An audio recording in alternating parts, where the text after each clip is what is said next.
Alors le livre s'appelle La robe, une histoire culturelle. Une histoire culturelle, ça veut dire que le texte est attentif au contexte, au milieu, aux mœurs, à la façon dont évoluent les repères et les sensibilités. Et la robe, c'est essentiellement la robe de la femme. Par ailleurs, le livre commence au Moyen Âge et il termine avec la période contemporaine. Pourquoi le Moyen Âge? Parce qu'au Moyen Âge, à la fin en particulier du Moyen Âge, il se passe un phénomène fondamental. C'est le fait que l'homme commence à porter ce qu'on appelle des pantalons, et la femme continue de porter quelque chose qui est l'ordre d'une robe. Et par ailleurs, concernant la silhouette de la femme, s'accentue la présence du buste. Donc elle se distingue par une donnée que l'on pourrait appeler érotique, tout en prenant 1000 précautions pour le dire, et elle se distingue par une autre donnée qui consiste à anonymiser complètement le bas. C'est un dispositif fondamental.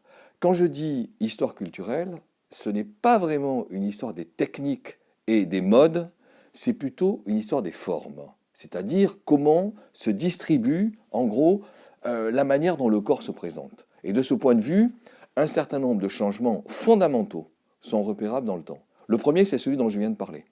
Il y a un autre changement qui est très important et qui se situe à la Renaissance et qui porte sur le fait que la robe renvoie à un dispositif totalement géométrique. C'est le grand perspective de la Renaissance avec la géométrisation des espaces, le système des symétries, etc. Et c'est très frappant. Et cette symétrie se retrouve aussi bien dans l'élite que dans le populaire, avec un évasement du bas et une restriction du haut.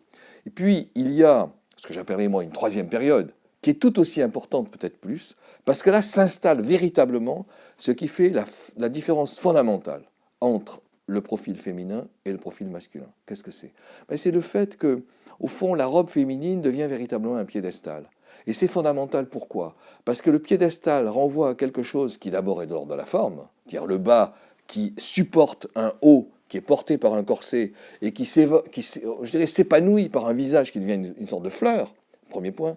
Et deuxième point, ce dispositif fait que la position de la femme et la position de l'homme sont radicalement différents. L'homme, pantalon, activité, mobilité, affrontement au monde, etc. Et la femme, au contraire, hiératique, piédestal, position de recul, l'intérieur, la femme de l'accueil, la femme qui ne travaille pas, la femme qui reçoit, et même la femme qui travaille, est reprise par ce type de forme. Donc ça, c'est la troisième période. La quatrième période, tout aussi importante peut-être plus, c'est celle de la Révolution française. Pourquoi? Parce que la Révolution française renvoie à quelque chose qui est dans la libération, quelque chose qui est dans de la fluidité, quelque chose qui est dans de l'affirmation féminine, jusqu'à proposer, projeter quelque chose qui est dans du travail. Et à ce moment-là, le piédestal ne peut plus du tout convenir. Donc qu'est-ce qui se passe au niveau de la forme?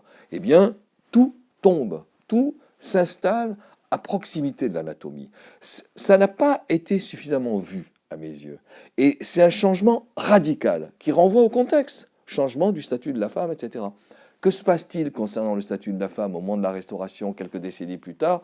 Évidemment, la femme ne s'affirme pas comme elle pouvait le souhaiter au moment de la Révolution française. Donc il y a un retour. Il y a un retour qui réinstalle quelque chose qui est de l'ordre du piédestal, l'évasement du bas, la restriction du haut, le retour du corset, l'insistance sur le visage. Et on voit qu'au moment de l'Empire, ce dispositif triomphe totalement avec la crinoline et triomphe aussi dans le sens où il y a une distance radicale entre l'homme et la femme. D'où la robe, vous voyez, lorsqu'on la travaille dans une histoire culturelle, renvoie fondamentalement à du contexte et à du statut. Et que se passe-t-il du coup? Eh bien, c'est qu'à la fin du XIXe siècle, la femme commence à entrer dans l'espace public, commence à avoir des types de travaux, commence à partager en quelque sorte le milieu avec l'homme. La robe change. La robe change. Elle commence à tomber au niveau du bas, elle reste relativement évasée à l'arrière, avec la tournure, selon le mot des hommes et des femmes de la mode, mais inexorablement, le changement va s'imposer. Et qu'est-ce que c'est que le changement? C'est la fluidité.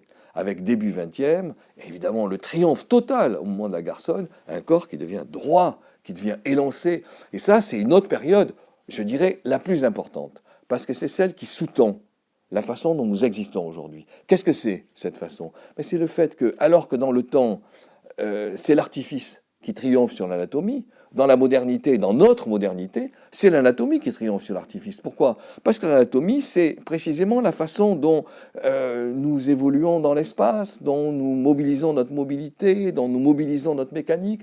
C'est absolument fondamental. Et c'est comme ça que l'on peut comprendre la manière dont, à partir des années 30, s'installe un dispositif qui va aboutir à la tenue d'aujourd'hui.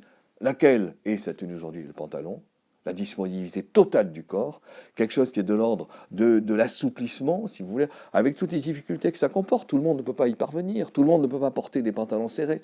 Mais néanmoins, cette exigence, elle, triomphe véritablement aujourd'hui, et elle symbolise de manière parfaite la transformation radicale du statut féminin. C'est ça l'objet du livre, le passage de l'artifice à quelque chose qui fait triompher l'anatomie.